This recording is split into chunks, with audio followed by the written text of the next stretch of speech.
Projeto Nosgor Sonora apresenta Contos Nosgorianos, A Montanha Proibida, de M. Selendorn. Capítulo 12. A Decisão. Um fim para a hesitação. O momento da convicção. Parecia que Elgar havia encontrado uma decisão sensata.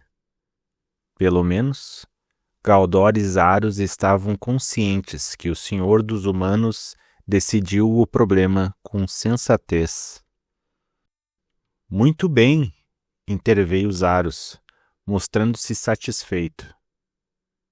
Meu tempo por aqui acabou. Posso partir com serenidade agora. Sua decisão foi muito importante para o futuro de todos nós, Elgar. Muito obrigado. Agradeço a você também, Galdor. Graças a você, Elgar pôde abrir os olhos. Adeus, caros amigos, e relembrem a força de seus nomes. Cobrindo sua cabeça com o capuz de sua capa, o elfo afastou-se e partiu por entre as árvores da escura floresta. A partida de Zarus foi bastante repentina. Elgar e Galdor não tiveram tempo de se despedir de uma forma mais prolongada. Elgar sentiu-se aliviado. A pressão de Zarus e Galdor, tentando lhe convencer de parar a competição, havia sido muito intensa. O alívio era como se um enorme fardo pesado tivesse sido retirado de seus ombros. Afinal, não haveria problema algum em interromper a competição àquela altura, pois o vencedor poderia ser nomeado de acordo com as duas tarefas já decorridas. Seus filhos entenderiam. Seu povo entenderia. Ele tinha fortes motivos para tomar tal decisão, e ninguém poderia duvidar de seu caráter ou índole. Além disso, ele era o líder de seu povo. Logo, suas palavras eram a lei máxima. Certamente não haveria problemas. Elgar estava certo disso. Galdor aproximou-se lentamente e repousou a mão direita no ombro de seu líder. É hora de voltar e anunciar sua nova decisão, meu amigo, disse Galdor firmemente. Minha satisfação é plena. Muito obrigado por nos ouvir. O Senhor dos Humanos fitou seu mais importante conselheiro, com a certeza evidente em seus olhos, mas não disse nada. Não era necessário. O que deveria ser falado já havia sido proferido. Então, os dois seguiram lado a lado, caminhando pela sombria floresta, ainda iluminada pelo brilho emanado da ponta do cajado do mago. De repente, alguns estalos e ruídos vieram do outro lado da clareira.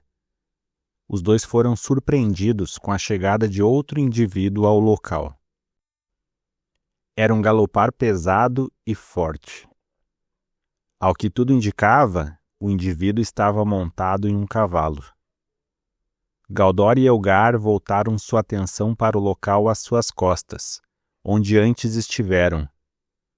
A surpresa e a admiração tomaram conta dos dois humanos. A iluminação emitida pelo cajado do mago apresentou aos dois humanos uma figura extraordinária. Um encontro como aquele era bastante raro. Meu povo está imensamente agradecido, disse o misterioso sujeito. Galdor e Elgar curvaram-se em sinal de respeito. Saudações a Caran, senhor dos centauros, saudou Elgar, firme. É uma honra estar em sua presença após tanto tempo. A que devemos sua vinda até nós, Acaran? Indagou Galdor, admirado com tal presença diante de si. Os centauros, criaturas com corpo de cavalo e torso humano, raramente mostravam-se para as outras raças. Muitas pessoas jamais estiveram na inspiradora presença de um destes belos e enigmáticos seres. Os boatos corriam por todas as regiões de Nosgor, relatando sua existência e sua morada na floresta de Acarã. Contudo, más línguas e pessoas descrentes afirmavam veementemente que tudo não passava de histórias fantasiosas, de que os centauros não passavam de lendas antigas, da época da criação de Nosgor. A face do grande e imponente centauro demonstrava preocupação. Contudo, ao final da pergunta de Galdor, os olhos de Acarã apontavam alívio. Estamos vivendo uma época tensa, disse o altivo centauro, aproximando-se do Senhor dos Humanos. Lamento, não pude evitar. Estive presente durante toda a sua conversa com o elfo Zarus. Peço desculpas por meu comportamento, mas mantive-me nas sombras da floresta para que minha presença não influenciasse sua decisão. Vim até aqui para alertar-lhes sobre as recentes descobertas dos místicos de meu povo. No entanto, vocês estão a par de toda a situação. Vocês possuem o conhecimento do pergaminho dos criadores. De que situação exatamente você se refere, Acarã? Indagou Elgar, confuso. O Senhor dos Humanos fitou o centauro nos olhos, na tentativa de entender sobre o que Acarã lhe falava. Em resposta, o centauro sorriu. Vejo que está cansado, Elgar. Não entende o que quero dizer? Disse Acarã, analítico. Eu me refiro ao fim da disputa entre seus filhos. Os místicos de meu povo previram um grande acontecimento em Nosgor. Havia dúvida em um dos líderes, e a partir desta dúvida, uma grande sombra alastrava-se por toda a terra. Eles viram você, Elgar. E a ameaça latente somente desapareceria se você vencesse sua dúvida. Exatamente o que presenciei. O fim de sua dúvida sobre a disputa entre seus filhos é o suficiente para que a ordem e o equilíbrio prevaleçam. Elgar ficou pensativo. Pela primeira vez naquela noite, as palavras proferidas por outra pessoa, ao invés de o perturbar e confundir, o deixavam tranquilo. Percebe, Elgar? Perguntou Galdor, confiante. Não somente no Nosgorion os deuses manifestaram sua vontade para o futuro dos povos. Dentre os místicos do povo de Acarã, o desejo divino também se mostrou evidente. Você não deveria ter iniciado esta competição. Felizmente, tivemos tempo de interrompê-la. Meu povo confia em você, Elgar. Prosseguiu Acarã, evitando que o líder dos humanos parasse para pensar. Como disse o mago, nós temos o tempo a nosso favor para corrigir nossos equívocos. Além disso, podemos sempre contar com os amigos quando precisamos. O imponente centauro fez reverência a Galdor. O mago curvou-se como sinal de agradecimento ao cumprimento e elogio do Senhor dos Centauros. Desde que fiquei sabendo dos fatos citados pelos místicos, eu sentia, Elgar, você não nos desapontaria. Prosseguiu Acarã, orgulhoso. Meu povo e eu somos imensamente gratos com sua sábia decisão. Que os deuses de Gildain guiem seus passos. Relembre a força do teu nome. O altivo centauro virou-se e saiu galopando, em meio à escuridão da floresta. Elgar estava orgulhoso de si. Aquela noite, apesar de conturbada, havia sido gratificante. Suas incertezas sobre o futuro da competição haviam cessado. Sua última decisão diminuiu suas aflições, que perduravam há algum tempo. E, para complementar, as palavras de Acarã, o senhor dos centauros, o ofereceram bastante serenidade, emoção que há muito não o acometia. A calmaria após a tormenta, disse Elgar para si mesmo, enquanto caminhava de volta ao acampamento. O final da competição e o anúncio de um sucessor traria paz e tranquilidade aos pensamentos de Elgar. Os desejos do Senhor dos Humanos estavam por ser realizados, e seu digno repouso de toda a responsabilidade, que o consumia desde o início dos tempos, tornar-se-ia realidade. O mago e o líder rumaram para o acampamento. Àquela hora, os filhos de Elgar deveriam ter chegado. Afinal, um bom tempo se passou desde a partida deles do templo nas montanhas. Elgar e Galdor aproximaram-se do centro do acampamento, onde ardia uma grande fogueira. A lenha estalava com insistência, enquanto as chamas ardentes queimavam, oferecendo luz e calor ao local. Inúmeros indivíduos estavam sentados em torno da fogueira. Alguns assavam petiscos para alimentarem-se. Outros apenas deixavam as mãos expostas ao fogo brilhante, em busca de calor. O que chamou a atenção de Galdor e Elgar era a ausência dos competidores e da comitiva, liderada por Nevitilion, responsável pela entrega dos objetos no Templo da Divina Tempestade. O que poderia ter feito eles se atrasarem tanto? Rosnados e grunhidos de grifos se fizeram ouvir.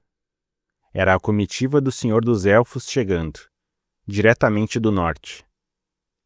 O grupo, composto por cerca de 20 pessoas, sobrevoou o acampamento e então, após uma volta sobre a floresta, pousou com seus grifos em fila, com incrível simetria e encanto para os olhos dos espectadores. Elgar, acompanhado de Galdor, dirigiu-se até Nevitilion, a fim de saber mais detalhes da chegada dos filhos até o Templo do Norte. Enquanto o líder élfico descia das costas do grifo, Elgar percebeu que Nevitilion trazia consigo um dos 5 arcos destinados aos competidores. "Saudações, meu amigo Nevitilion", iniciou Elgar, ansioso. "Vejo que está trazendo um arco consigo. O que aconteceu?" Galdor percebeu que o arco trazido por Nevitilion deveria ter sido entregue a Galad. Contudo, com a desistência do filho mais sábio de Elgar, o Senhor dos Elfos não teve outra escolha senão trazer o objeto até o líder dos humanos. "Desculpe-me, Elgar", irrompeu Galdor, desapontado. Com toda a preocupação que carregava em relação à conversa que tivemos, acabei esquecendo de te informar sobre a desistência de Galad. "Como é?" bradou Elgar, parecendo não acreditar. "Desistência de Galad? Do que está falando, Galdor?" Galdor tentou iniciar seu relato. No entanto, foi a vez de Nevitilion interromper, a fim de explicar com mais serenidade o acontecimento. "Exatamente o que você ouviu, Elgar", irrompeu o líder dos elfos, tranquilamente. "Percebemos a ausência de Galad na chegada de seus filhos ao templo. Pelo visto, ele desistiu no caminho entre Darlos e as montanhas." "Mas o que pode ter feito Galad desistir?" questionou Elgar, confuso e incerto. "Ankar", respondeu o mago, abatido. "Seu primogênito parece estar tentando obter vantagem sobre seus outros filhos. Pelo pouco que sei, Ankar tentou enganar os irmãos sobre a terceira tarefa, possivelmente os deixando atormentados com inverdades. Galad pode não ter resistido às incertezas pregadas por Ankar. Dessa forma, preferiu partir. No entanto, só teremos certeza quando falarmos com Galad em pessoa", emendou Nevitilion, centrado. Galdor aproximou-se de Nevitilion e lhe solicitou o arco que deveria ser entregue a Galad. "Nevitilion está certo, Elgar", interveio Galdor, firme. "Se me permite, entregarei o arco a Galad e o farei esclarecer o ocorrido no caminho para as montanhas. Precisamos de respostas concretas e não de mais dúvidas nebulosas. Perfeitamente, Galdor, respondeu Elgar, despreocupado. Faça o que achar melhor. Você tem meu apoio para conseguir as respostas necessárias. Além disso, sua ligação com Galad pode ser útil. Vá, Galdor. Encontre meu filho e o convença a juntar-se a nós. Eu vou, Elgar, disse Galdor, afastando-se lentamente. E, por favor, mantenha sua palavra. Sua última decisão foi a melhor para todos. Elgar respondeu, balançando sua cabeça, em um gesto afirmativo.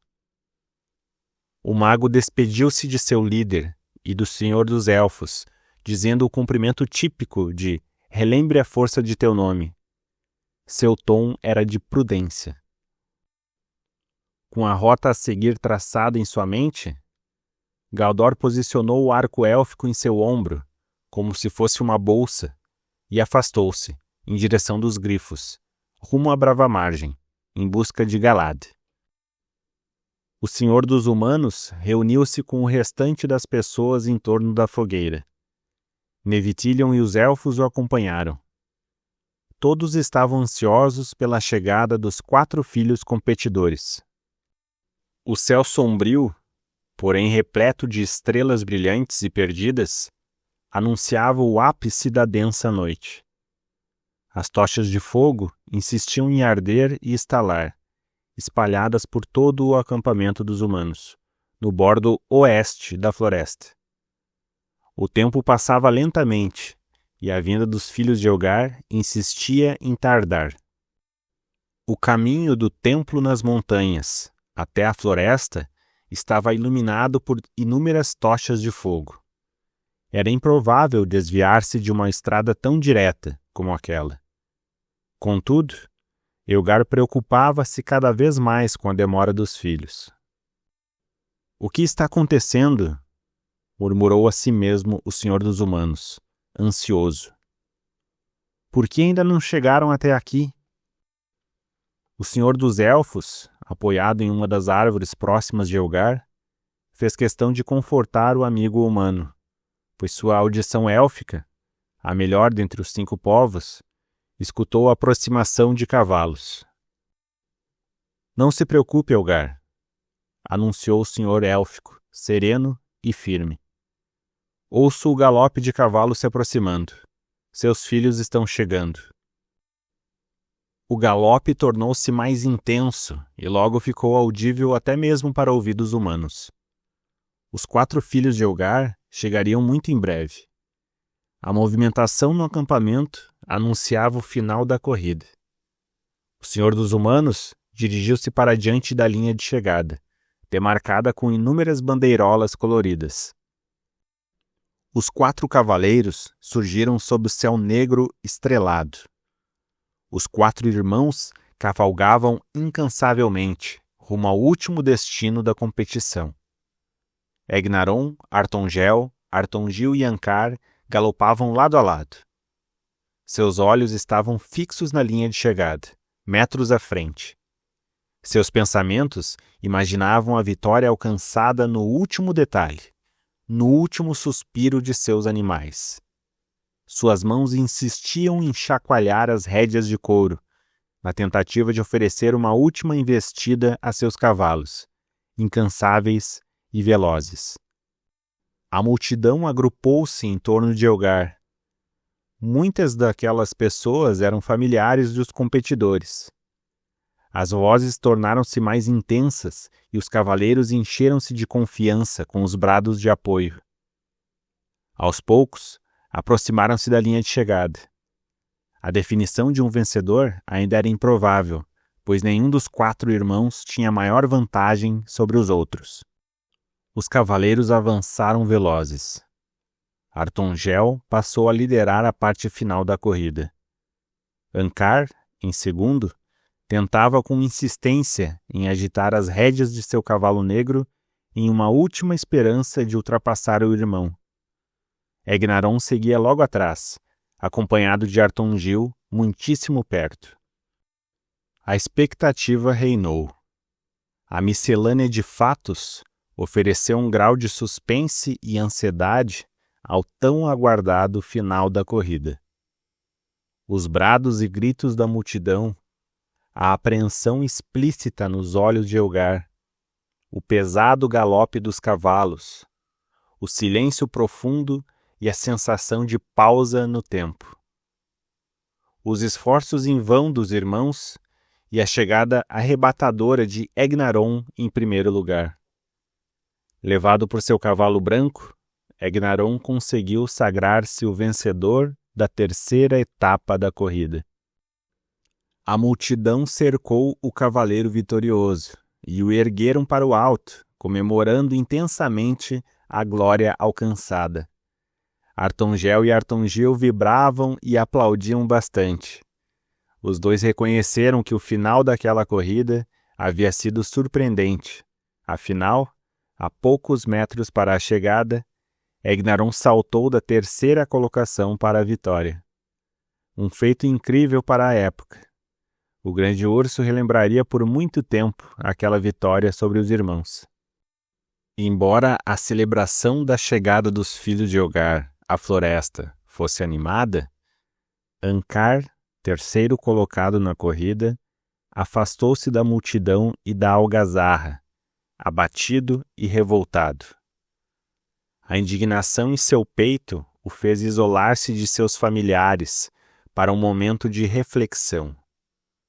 Por que tudo estava acontecendo contra sua vontade? Por que seu cavalo não foi o melhor? Por que seu pai não o escolheu em vez de criar aquela maldita competição? Por que ele não acabava com todos de uma vez? Com apenas um disparo de magia, Ankar se tornaria o líder de seu povo, como deveria ser, por direito. Afinal, ele era o primogênito. Ele deveria suceder seu pai. Era tão nítido, era tão óbvio. Acalme-se, Ankar, balbuciou para si mesmo, cerrando um de seus punhos com fúria. O momento virá. Cedo ou tarde ele virá. O primogênito de Elgar teve os olhos tomados de uma escuridão profunda e silenciosa, que contrastavam intensamente com suas vestes brancas e luminosas. Ele estava tomado de rancor, e as suas últimas decepções perante a competição de seu pai apenas alimentavam as trevas em sua mente. O primogênito era uma ameaça iminente à sua família e povo. A eclosão de toda aquela fúria poderia ser catastrófica. Alguém deveria interceder, antes que fosse tarde demais. Mas quem poderia? Os deuses, em seu palácio flutuante nas nuvens, apenas observavam incrédulos e impotentes. Como dito antes, eles não poderiam intervir nos assuntos de Nosgor. A presença de apenas um deles no solo do mundo poderia oscilar gravemente o equilíbrio de energias mágicas e cósmicas. Em meio à balbúrdia e comemoração da chegada dos cavaleiros, Elgar reuniu-se de seu filho vencedor. Deu-lhe um forte abraço e o felicitou pela grandiosa vitória conquistada. Contudo, antes mesmo que Egnaron pudesse agradecer ao apoio do pai, Elgar tratou de questionar o que havia ocorrido a Galad. "Questione a Ankar, meu pai", respondeu Egnaron, firme e rude. "Somente ele pode lhe explicar o ocorrido com Galad." "Muito bem", respondeu Elgar, desapontado. "Porém, antes de eu ter essa conversa com Ankar, gostaria de fazer um anúncio a todos aqui presentes."